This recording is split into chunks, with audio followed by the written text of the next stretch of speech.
Et bonjour à toi, Ahmed. Bonjour à toi, le corbeau. Comment vas-tu? Ah, Alhamdulillah. Et toi? Bah ça va. Est-ce que t'es monté déjà dans mes lives, je crois, ton pseudo me dit quelque chose. Non, il y a beaucoup d'Ahmed, tu sais. Après, Oui, je c'est pense que c'est vrai. plutôt la voix. C'est plutôt la voix que. Est-ce que ma voix te rappelle quelqu'un? Bah non, c'est ton pseudo et ta photo de profil. Mais bon, peut-être que je confonds avec quelqu'un d'autre. Oui, t'inquiète, c'est moi. Il y a beaucoup d'Ahmed et beaucoup de pseudos. Tu vois. Du coup, non, c'est pas moi. Je pense pas qu'on a déjà discuté, toi et moi. Ok, très bien. Alors, de quoi veux-tu discuter? Un peu revenir sur tout ce que vous disiez depuis tout à l'heure avec Adam. Du coup, est-ce que pour toi il y a des vérités absolues? Est-ce que pour toi il y a des choses que chaque être humain, il peut être sûr que c'est vrai? Tu vois, je vais donner un exemple. Est-ce que, euh, est-ce que par exemple chaque être humain voit que le soleil existe? Euh, Alors attends. Je vais d'abord répondre à ta question de manière générale. Est-ce qu'il existe une vérité absolue? Je voudrais bien savoir ce que tu entends par absolu. C'est une chose qui ne peut pas être contredite. D'accord. Ok. Alors, en ce sens, je pense que oui. D'accord? Comme quoi? Ça, j'en sais rien. Et en fait, c'est ta deuxième question, c'est est-ce qu'il y a une vérité dont on pourrait être certain? Je ne sais plus comment tu l'as phrasé, mais il y avait ça. Et à ça, j'aurais tendance à répondre que bah non, en fait. Pas sûr qu'on puisse avoir la moindre certitude sur quoi que ce soit. Et même pour reprendre ton exemple du soleil, est-ce que le soleil existe? Moi, je pense que oui, mais pour autant, j'en ai pas une certitude absolue. Non, le corbeau, t'es pas sérieux. Ah si, Mais, je te mais promets du que coup, si. attends, ce que tu vois au quotidien, chaque jour, ce que tu vois au fur et à mesure des saisons, quand il fait chaud, tu ressens sa chaleur, le soleil, n'est-ce pas? Du Oui. coup, tu le vois au ciel et tu ressens sa chaleur, tu vois. Et du coup, comment tu peux dire qu'il n'existe pas? Pourtant, tu le vois de tes sens, tu vois. Ah, je n'ai pas dit qu'il n'existait pas. Tu m'as entendu dire qu'il n'existait pas? Tu as dit que tu as des doutes sur son existence. J'ai T'es pas dit sûr que qu'elle je, existe. j'ai dit que je n'avais pas la certitude. D'accord, mais du coup, quand t'es pas certain, ça veut dire que c'est un doute, tu vois. Tu doutes. Oui, ça dépend de la définition, mais si tu veux, oui.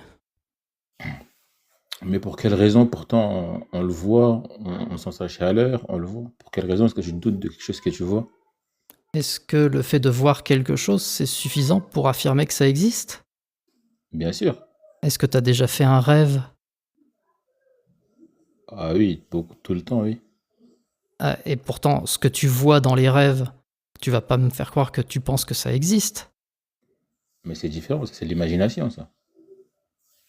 Et C'est le comme si tu me... soleil, qu'est-ce Ah, qui te c'est comme permet de dire que c'est pas ton imagination? mes sens. Par exemple, je le ressens, il y a sa chaleur que je la ressens, tu vois. Le soleil, je le vois de mes yeux. Du coup, mes sens. Tu sais que la définition du savoir, c'est la perception des sens. Et du coup, nous, les êtres humains, le seul moyen qu'on a accès au savoir, c'est par les sens. Soit ce qu'on entend, soit ce que l'on voit, soit ce que l'on touche, soit ce que l'on goûte, tu vois. Et du coup, c'est comme ça que nous, on connaît les choses, tu vois. Et du coup, par exemple, c'est comme si tu me dis, est-ce que l'être humain existe? Mais bien sûr que l'être humain existe. Est-ce que tu as des doutes sur notre existence à nous aussi? Ouais. En fait, je n'ai pas de certitude absolue. T'es pas sûr que nous, on existe non plus. Non? Pas de manière certaine. Mais ça signifie quoi de manière certaine pour toi? Bah, ça signifie qu'il y a aucune façon pour que je puisse me tromper.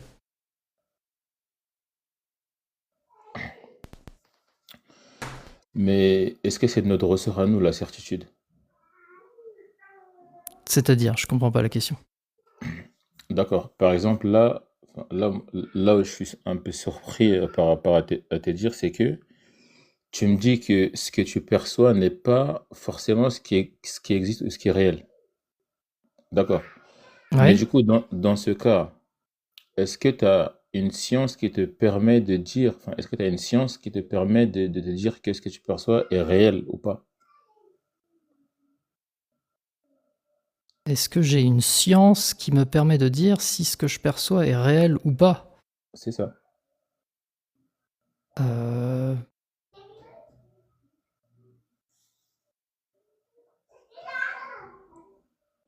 je crois pas. Là, j'en vois pas comme ça. Mais dans ce cas, ça veut dire que, enfin, dans la vie, est-ce qu'il y a des choses dont tu es sûr ou pas? Parce que là, c'est vrai que c'est un peu ambivalent, tu vois. Alors, si par sûr tu entends certain, la réponse est non. Après, c'est pas parce que je ne suis pas certain à 100% de quelque chose que, que je ne peux pas avoir une forte confiance dans le fait que c'est vrai. Tu vois, je reprends ton exemple du soleil. Le soleil, je ne suis pas sûr à 100% qu'il existe. J'ai pas une certitude là-dessus. Par contre, je suis sûr à, on va dire, 99,99% qu'il existe. D'accord. Est-ce que je peux expliquer? Parce que peut-être que notre perception est différente. Pour toi, moi, ce que j'appelle le soleil, pour toi, c'est quoi? Eh ben, c'est l'astre qui est au centre de notre système solaire. Je pense on parle de la même chose hein, quand on parle du soleil. Je pense pas qu'il y ait d'ambiguïté là-dessus. C'est ça. Mais pourquoi est-ce que moi, je suis sûr que ça existe, mais et pas toi? Et toi, tu es plutôt en doute. Alors, je t'ai dit que j'étais sûr à 99,99%.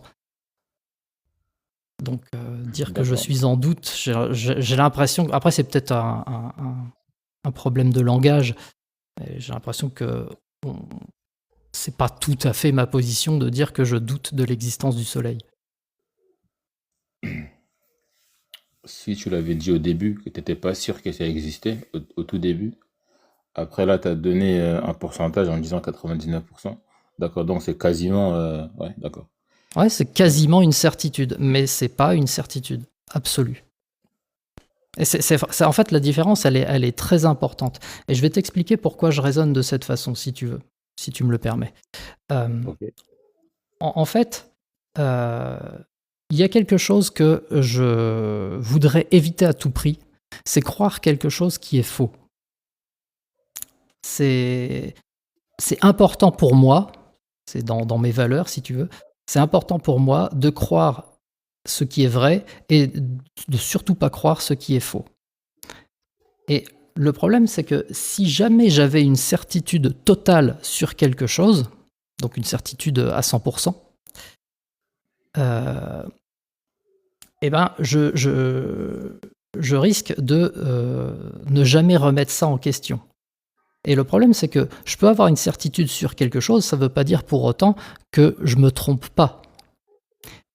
Et si jamais on est dans un cas de figure où je suis certain à 100% d'un truc, mais que je me trompe, eh ben, j'aurai aucun moyen de m'en rendre compte.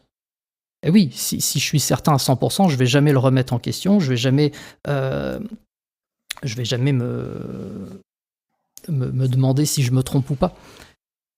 Et ça, pour moi, c'est un problème parce que du coup, ça veut dire que bah, j'aurai une croyance fausse et je garderai cette croyance fausse. Tu vois ce que je veux dire?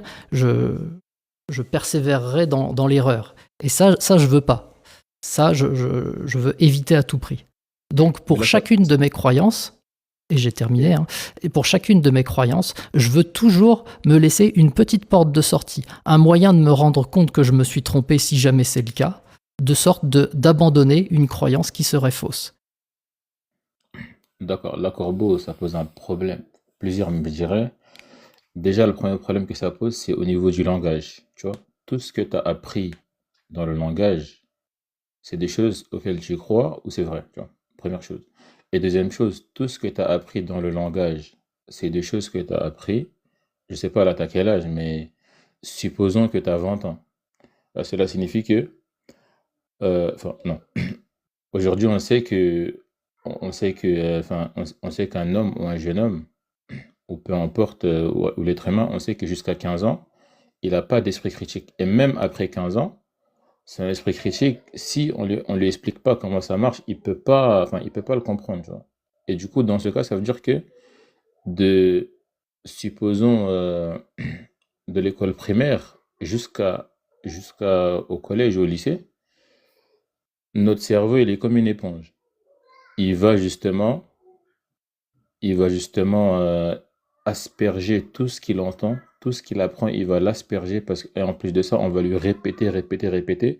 Et du coup, pour lui, ça va être la vérité absolue. Ça veut dire que pour lui, il est sûr et certain que c'est vrai. Tu vois, donc ça veut dire que nous tous, on passe par là. Donc, si on suit ce cas-là, toi, tu es sûr de quoi, de tout ce que tu as appris aujourd'hui, toute la connaissance, tout le cheminement que tu as fait pour apprendre ce que tu connais, tu es sûr de quoi? Est-ce que tu peux refaire tout le chemin en arrière pour vraiment défaire tout le nœud de tes connaissances? Est-ce que tu peux faire ça? Est-ce que je peux... Ah, tu veux dire, est-ce que je peux tout remettre en question? C'est ça. Est-ce que tu peux tout remettre en question, tout réapprendre à zéro? Alors, je vais pas m'amuser à le faire parce que ça prendrait beaucoup de temps, mais en principe, l'idée, c'est que ce soit potentiellement faisable sur n'importe quel point.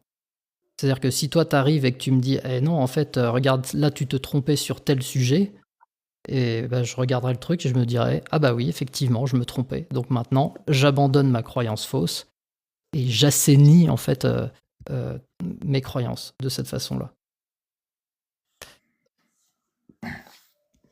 Je dirais que enfin, tu peux t'amuser à faire ça, mais bon, c'est un peu inutile. Pourquoi? Parce que regarde, l'être humain, quand il arrive dans ce monde, il y a déjà un savoir qui existe, tu vois. Et du coup, aujourd'hui, on est sûr que un chien s'appelle un chien, un chat s'appelle un chat. On est sûr parce que quand on voit ces animaux-là, on les identifie, on les reconnaît. Quand tu vois un lion ou un tigre, tu vas pas lui faire un câlin parce que tu sais que c'est un animal qui est dangereux. Tu vois, et du coup, ça, c'est des choses dont on est sûr, tu vois. Parce qu'en fait, enfin, moi, ton exemple du soleil, ça m'a choqué parce que tu me dis, ou même ton exemple par rapport à nous, tu vois. C'était un peu choquant. Et du coup, en fait, c'est comme si tu étais en train de me dire que tu es sûr de rien et que tu es vraiment dans le doute par rapport à tout et que je sais pas trop si, enfin, est-ce que t'es un athée, t'es un scientifique, t'es un agnostique, je sais pas tout Heu, ça, mais je vais te poser la question. Quelle est ta alors, position par rapport à ça? par rapport à quoi? Par rapport à l'existence de Dieu? C'est Ou ça, par par rapport rapport à au notre fait de religion. alors effectivement, je pourrais me définir comme, un sceptique, donc quelqu'un qui doute de tout. Effectivement, je n'ai aucune certitude et oui, pour les petits malins qui se poseraient la question, je n'ai pas non plus de certitude de ne pas avoir de certitude. Hem Et donc, est-ce que je suis scientifique? Non, pas du tout. Est-ce que je suis, qu'est-ce que tu m'as demandé d'autre? Est-ce que je suis agnostique? Agnostique, Ouais, on peut dire ça. Si par agnostique tu entends qui ne sait pas, alors oui. Pour la question de l'existence de Dieu, ouais. d'accord. Et Mais concernant ma croyance en l'existence de Dieu, je ne suis pas croyant. d'accord. Je vois que tu es philosophe aussi parce que tu utilises beaucoup la philosophie.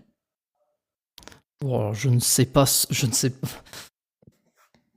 sais pas si je suis philosophe. Je J'ai pas lu beaucoup de livres de philosophie et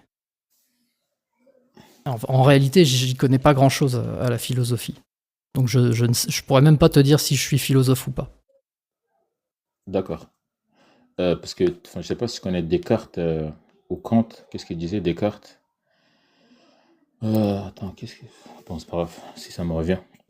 Du coup, moi je suis musulman et tout à l'heure, tu as demandé à Adam qu'est-ce qui l'a convaincu dans le Coran, qu'est-ce qui justement lui fait savoir que ce livre-là détient la vérité et ce livre-là prouve l'existence d'un créateur. Tu l'as demandé ça tout à l'heure. Après, je sais pas si sa réponse t'a convaincu ou pas. En fait, moi, je lui avais demandé. Mon objectif ici, c'est de demander aux croyants pourquoi ils croient. Euh, et aussi, accessoirement, de demander aux non-croyants pourquoi ils ne croient pas. Pour la même raison que celle que je t'ai donnée tout à l'heure. Moi, je ne crois pas en l'existence de Dieu, mais peut-être qu'il y a un Dieu qui existe. Et si c'est le cas, bah, j'aimerais le savoir. Et donc, c'est pour ça que moi, j'essaye de comprendre la pensée des gens. Et d'après ce que j'ai compris de mon échange précédent avec Adam, ou Adams, je ne sais pas comment on prononce, euh, d'après ce que j'ai compris, il croit en Dieu parce que c'est marqué dans le Coran, et il croit ce qui est marqué dans le Coran parce que le Coran est vrai. Et après, c'est là que je lui ai demandé pourquoi est-ce qu'il croyait que le Coran était vrai, et il m'a dit c'est parce qu'il n'y a pas de contradiction dedans, et parce qu'aucun humain ne peut écrire un livre semblable. D'accord. Bah, du coup, c'est là que la conversation s'est arrêtée, parce que bah, moi, je vois pas le rapport entre le fait qu'il n'y ait pas de contradiction ou que personne n'arrive à faire pareil et le fait que ce soit vrai. Je vois pas le lien logique qu'il y a entre ces deux affirmations. Alors, peut-être que toi, tu as le même raisonnement, et auquel cas, bah, formidable, tu vas peut-être pouvoir m'éclairer. Ou peut-être que toi, tu as un autre raisonnement, et dans ce cas-là, ça m'intéresse aussi. D'accord. Du coup, moi, je vais te donner des versets du Coran et tu vas me dire ce que toi t'en penses parce que dans le Coran, Allah nous dit beaucoup de méditer et de réfléchir sur ces signes, sur ce qu'il nous dit. C'est pour ça que dans le Coran, tu as presque 800 fois le mot réfléchissez, raisonnez, réfléchissez, raisonnez, tu vois, beaucoup de fois. Moi, je vais donner des versets et tu vas me dire ce que tu en penses, tu vois. Ici, par exemple, dans la Sourate 52, verset 35 à 38, Allah dit ont-ils été créés à partir de rien? Ici, ça parle de l'être humain, tu vois. On va dire, est-ce que nous, on est créés à partir de rien? Ou sont-ils eux-mêmes les créateurs? Est-ce que c'est nous-mêmes qui nous sommes créés nous-mêmes? Donc pour toi, laquelle des deux propositions est juste? Alors, entre soit on s'est créé nous-mêmes, Oui, soit on ou a soit été créé à partir de rien. c'est ça. Euh, Bah, j'aurais envie de te répondre, je ne sais pas. Moi, je me suis pas créé moi-même, ça, je suis assez confiant là-dessus. Ok. Euh, Est-ce que j'ai été créé à partir de rien? Je ne pense pas. Donc en fait, j'ai envie de te dire ni l'une ni l'autre. Des deux propositions que tu me fais là. D'accord. Dans ce cas, c'est le hasard alors. Est-ce que toi, est-ce que c'est le hasard? Est-ce que c'est le hasard qui t'a créé? C'est quoi le hasard? La définition du hasard, c'est l'absence de but, l'absence de calcul, l'absence de direction. Ça veut dire, par exemple, quand je parle de direction, aujourd'hui, l'être humain, ou tout ce qui existe sur Terre, a comme objectif justement de survivre, tu vois, d'aller chercher sa nourriture, de se préserver du danger, tu vois. Je parle enfin, de ça, quand je parle de direction, tu vois.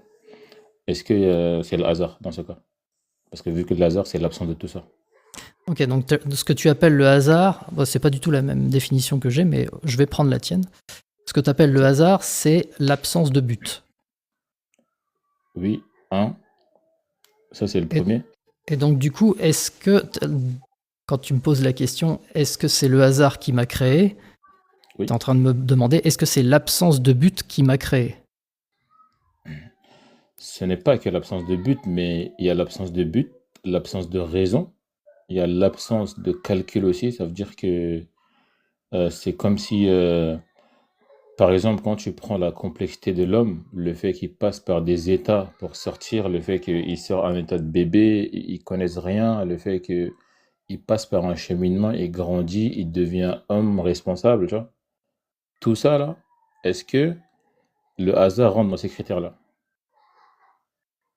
Bah, j'ai l'impression que ta question, elle a pas de sens. D'accord? Dans quel sens? tu vois, bah, tu me demandes, est-ce que l'absence de quelque chose euh, crée quelque chose?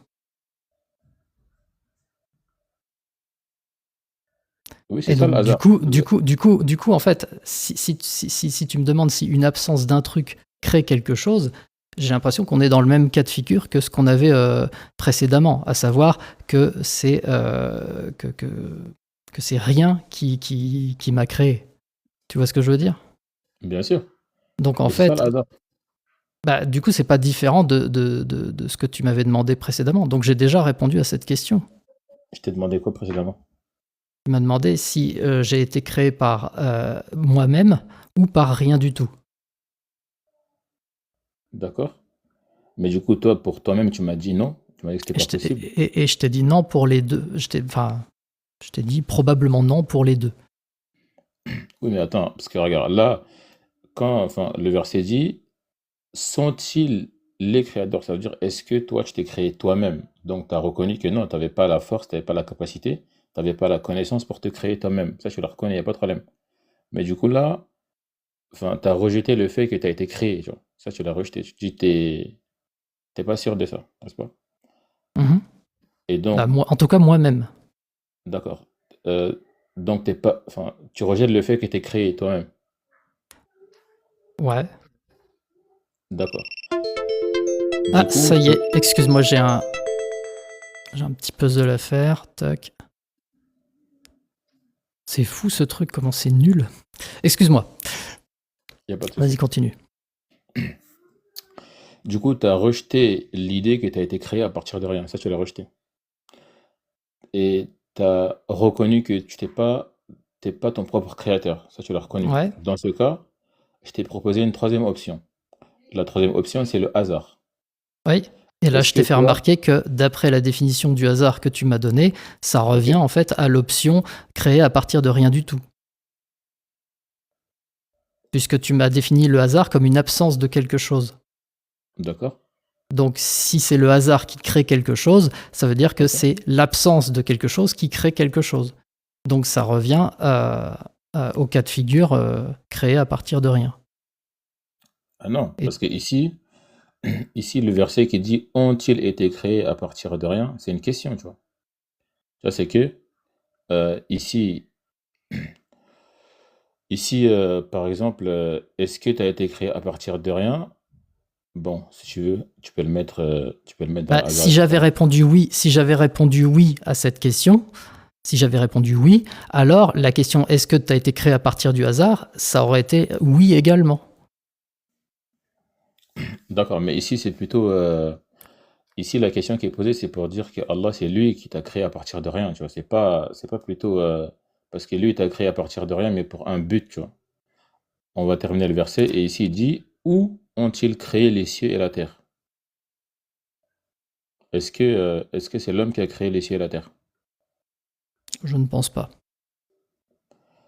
D'accord. Et le verset termine par dire, mais ils n'ont plutôt aucune conviction, tu vois. C'est exactement ce qu'on a avec toi. Tu es convaincu de rien, tu vois. Dans tous les cas, tu veux jamais te prononcer. Je sais pas pourquoi c'est comme ça, les corbeaux. Et alors, du coup, est-ce que ça prouve que c'est Dieu qui m'a créé? Le fait que tu ne sois convaincu de rien? Ouais. Non, ça prouve plutôt que, enfin, à vrai dire, le fait de, enfin, on peut te prouver que t'es créé, il n'y a pas de souci, mais c'est plutôt le fait de dire que le fait de ne pas, enfin, te prononcer, ça veut dire que c'est comme une forme de non-acceptation passive, tu vois. C'est comme si tu ne veux pas l'accepter passivement, tu vois. Ouais, ça commence à ressembler à un procès d'intention. Pas très sympa. Non, c'est pas un procès d'intention parce que regarde, depuis tout à l'heure qu'on Non, parle, tu te j'ai prononces dit ça jamais sur ressemble. rien, tu vois. J'ai dit ça ressemble. Non, D'accord, je moi c'est mon t'accuse pas de ressenti. m'avoir fait un procès d'intention, hein. C'est juste que Moi c'est mon ressenti, la que je te façon. dis, tu Ouais, vois. ouais, je comprends, il n'y a pas de problème. Mais la façon dont tu l'as dit, ça me faisait penser un petit peu à un procès d'intention. D'accord. En fait, regarde, ici, pourquoi est-ce qu'on est créé à partir de rien? Parce que la définition de créer, c'est ramener enfin, ramener du néant à l'existence. Tu vois, par exemple, je sais pas si tu es dans la rue et que quelqu'un dit hé le corbeau, t'es noir. Tu vois, tu vas te retourner pour savoir qui t'a dit ça, non?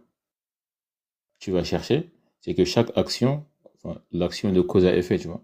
Du coup, ça fait que nous, dans l'islam, comment est-ce qu'on raisonne? On se dit, vu qu'il y a justement une action de cause à effet, on sait qu'il ne peut pas y avoir quelque chose sans cause et sans effet, tu vois. C'est impossible. Il peut pas y avoir Parce- quelque chose sans cause. Non, cause à effet, il ne peut pas y avoir, par exemple, tout ce qui arrive à l'existence. Par exemple, je sais que quand on prend l'univers n'a pas toujours existé. L'univers est arrivé à l'existence, tu vois. Donc ça veut dire que l'univers a un début. Et du coup, tout ce qui arrive à l'existence a un début et aura une fin, tu vois. Je sais pas si tu es d'accord avec moi ou pas. Bah, moi j'en sais rien, mais comment toi tu le sais?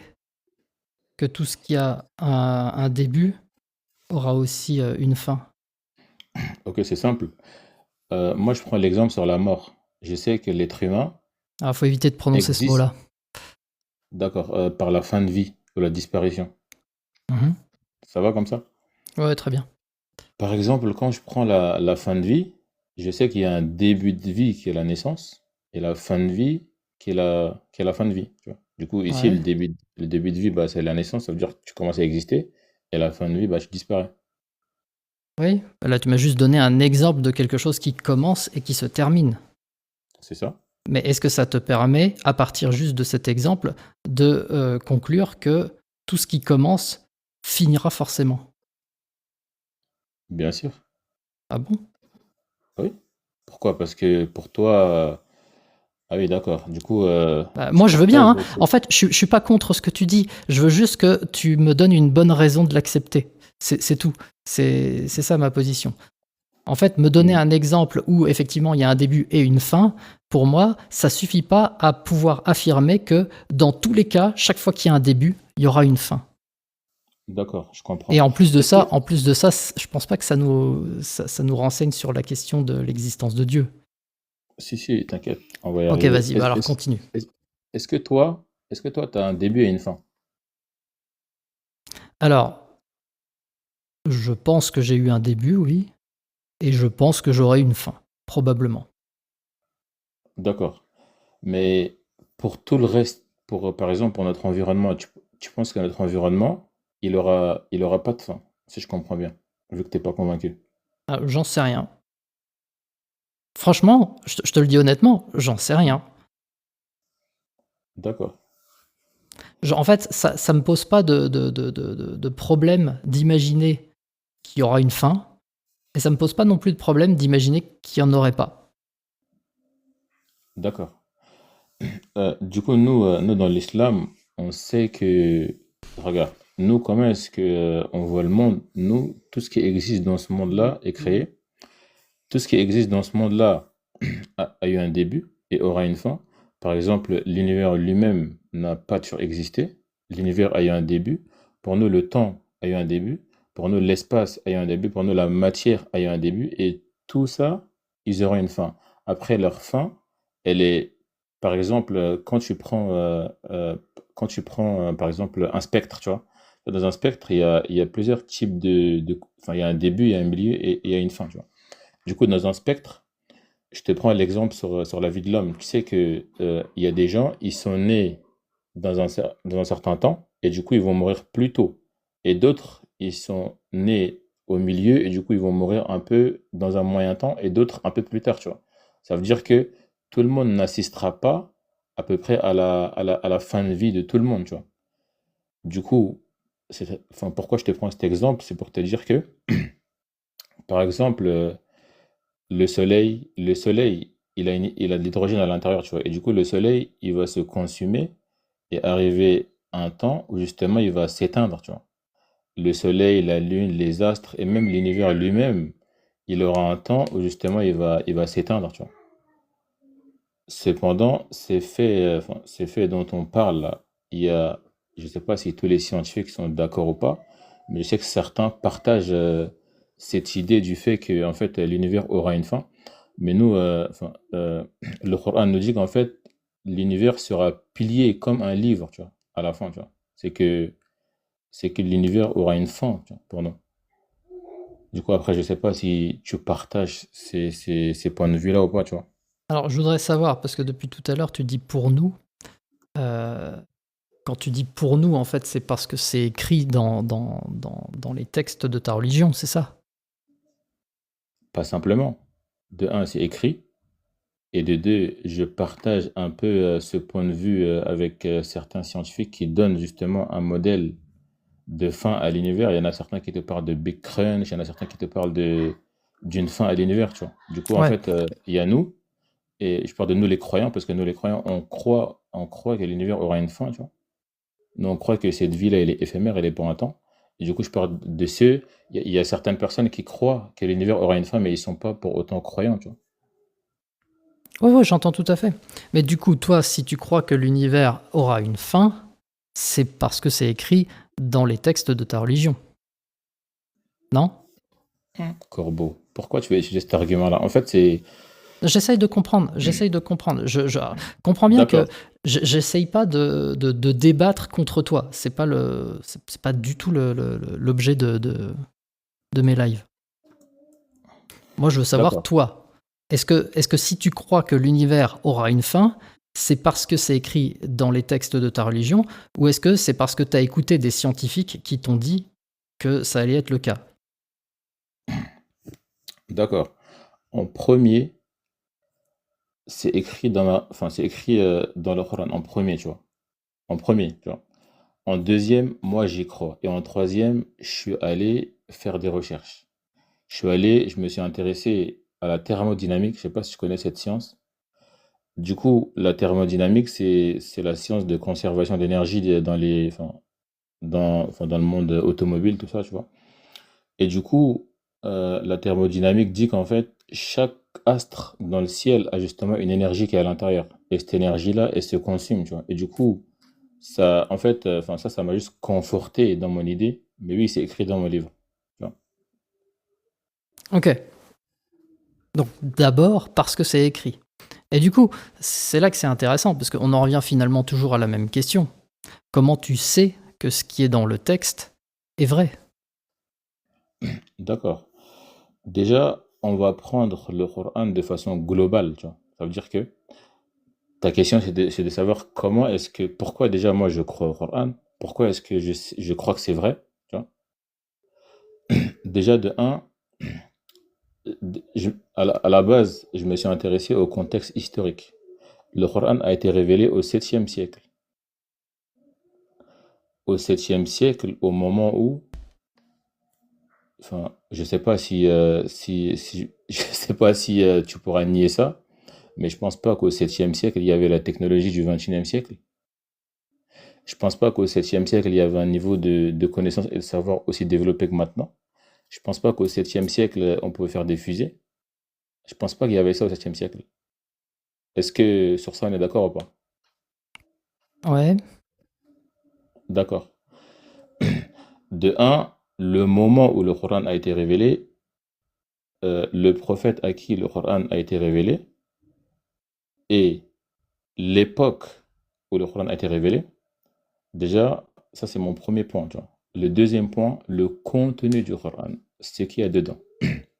En fait, ce qu'il y a dedans, c'est le savoir qu'il y a dedans, c'est impossible que les gens du 7e siècle pouvaient savoir autant de choses. Je vais te donner un exemple, tu vois. Je sais pas si tu connais un peu en géologie marine, ou vite fait. Non, pas du tout. Ok. Ici, par exemple, tu as la référence. Par exemple, le mec qui a écrit le livre, il s'appelle Kenen, géologie marine. Ici, le Coran nous dit, il a donné libre cours aux deux mers pour se rencontrer, et il y a entre elles une barrière qu'elles ne dépassent pas. Donc ici, le Coran nous dit qu'en fait, il y a, il y a justement, quand deux mers se rencontrent, du coup, il y a une eau, elle est salée, et l'autre, elle est fraîche, tu vois, elle est pas salée, et du coup, ces deux mers se rencontrent, mais ne se mélangent pas, tu vois. Mhm. Tu vois, du coup, cette information-là, comment est-ce que les gens vu qu'en fait, Kennen, géologie marine, ça a été découvert au XXe siècle, tu vois? Du coup, comment est-ce que les gens du 7e siècle pouvaient connaître ça alors que les gens qui ont découvert ça, ils ont utilisé des sondes marines, ils sont descendus, enfin, dans la mer, tu vois? Et du coup, ils ont utilisé beaucoup de technologies pour comprendre ça. Donc, est-ce que tu peux m'expliquer comment est-ce que les gens du 7e siècle pouvaient avoir une information comme ça? Alors moi, je peux pas t'expliquer. Et donc, D'accord? Mais ton avis, tu peux me donner ton avis dessus? mon avis, alors, bah, il y a 2 points techniquement. Parce que ça, en fait, ce que tu avances, je l'ai déjà entendu.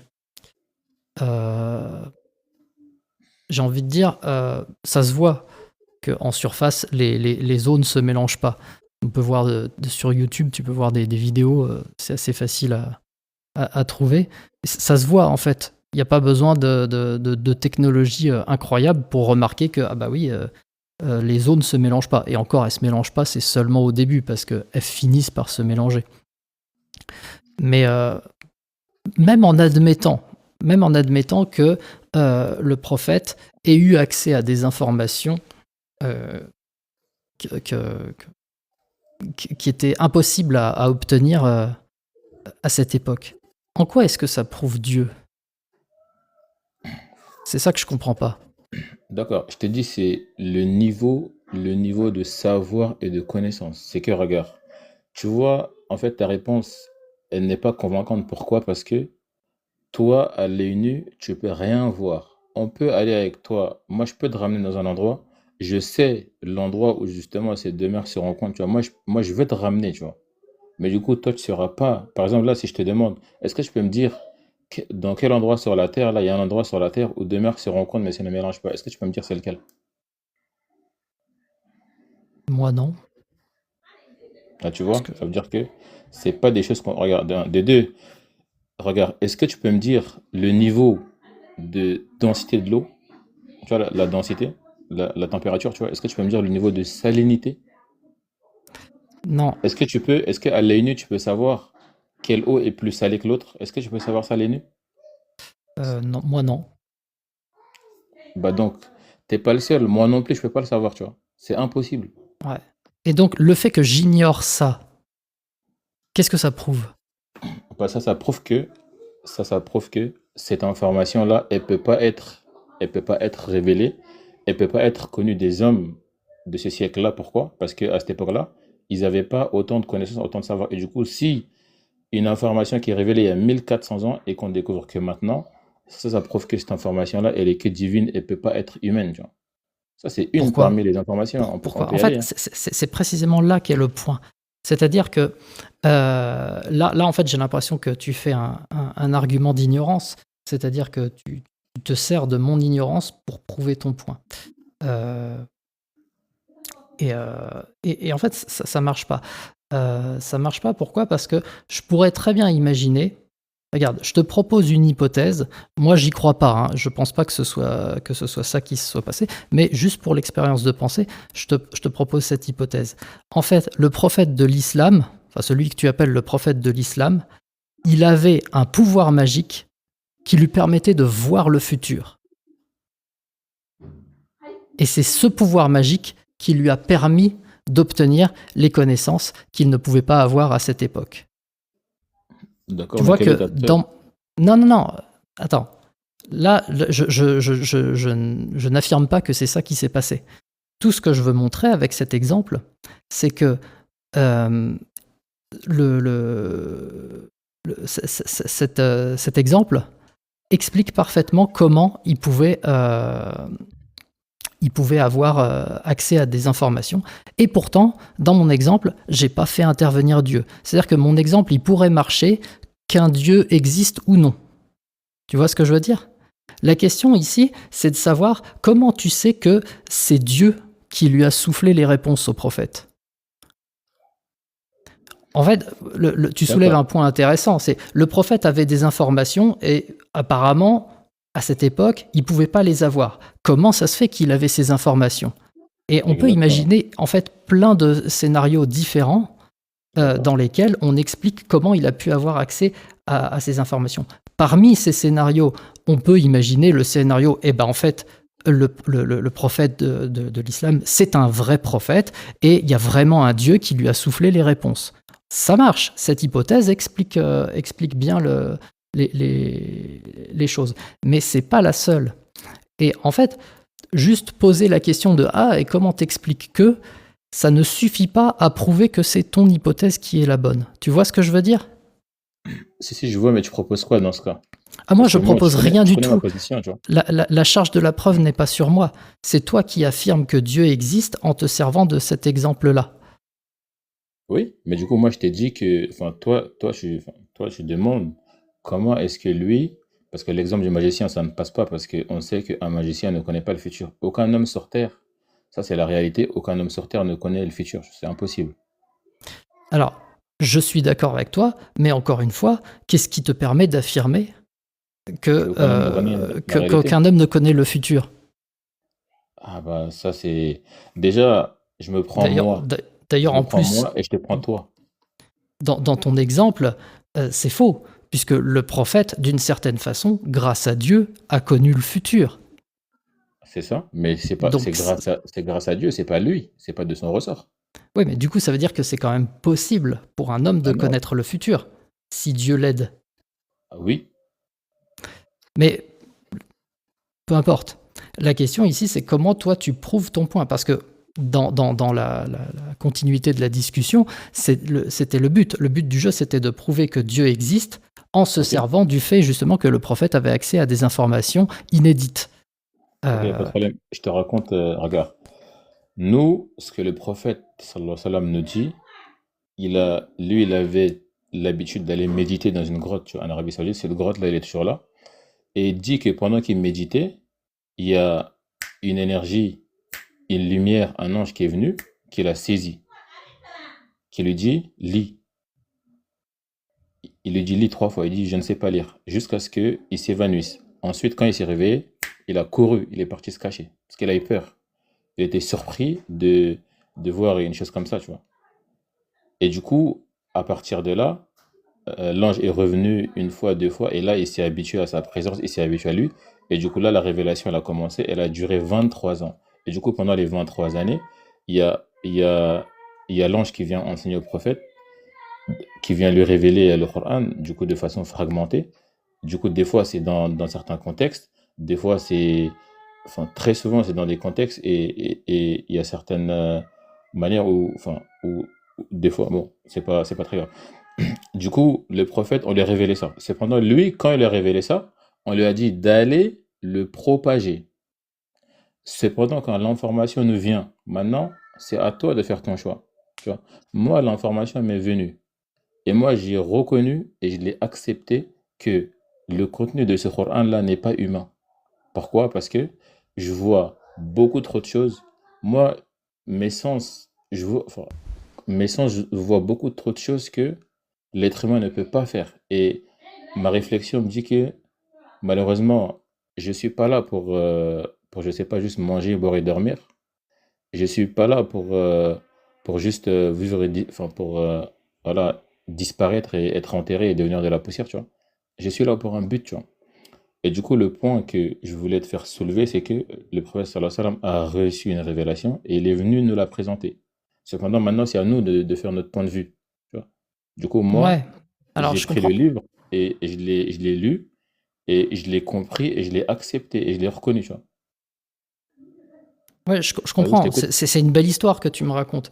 Mais au final, là, tu es en train de me dire, bah, ça dépend de nous, en fait. C'est juste, est-ce qu'on choisit de croire que c'est vrai ou pas? Et Ah oui, je moi, peux. alors, moi, je peux pas faire ça parce que j'aurais trop peur, comme je te disais précédemment, de croire un truc faux. Si je me D'accord. mets à croire délibérément que le contenu du Coran est vrai, eh ben, ce serait pour moi prendre le risque de croire quelque chose qui peut-être n'est pas vrai. D'accord. Mais du coup, dans ce cas, si par exemple, regarde, je vais te donner enfin, un autre preuve et après je vais te donner mon avis. Regarde, Ah, je pense qu'on va ici dans la, s'arrêter. Ouais. non, Finis juste ta preuve et on un- s'arrête là. Je voudrais faire passer la parole. En tout cas, oui, je c'était très comprends. sympa, hein, la conversation.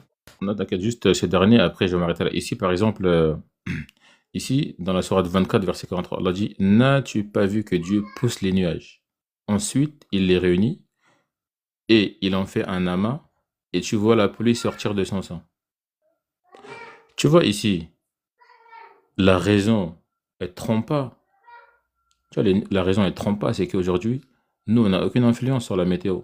C'est pas nous qui décidons quand la pluie tombe, c'est pas nous qui décidons de la quantité de la pluie, c'est pas nous qui décidons de tout ça, tu vois.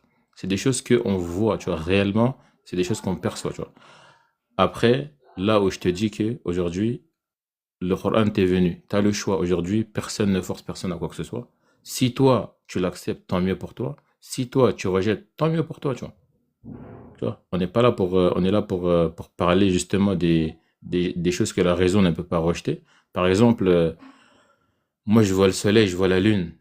C'est pas nous qui les avons créés. Nous, on n'a aucune influence sur leur existence. Rien de tout ça. Je vois la nourriture. C'est pas nous. On peut pas créer une banane. Certes, on plante la banane, elle pousse et sort. On la récolte, on mange, mais on peut pas la créer. On peut pas créer du blé. Cependant, on peut le planter, le récolter et en faire du pain. Tu vois. C'est des choses que moi je vois. Après, si toi, tu les vois pas, c'est à toi de voir. Ok, bah écoute, on va s'arrêter là. Je te remercie, c'était très sympa. Tu repasses quand tu veux. Et bah, je vais te souhaiter une bonne après-midi. D'accord, ça marche. Merci à toi. Au revoir. À plus.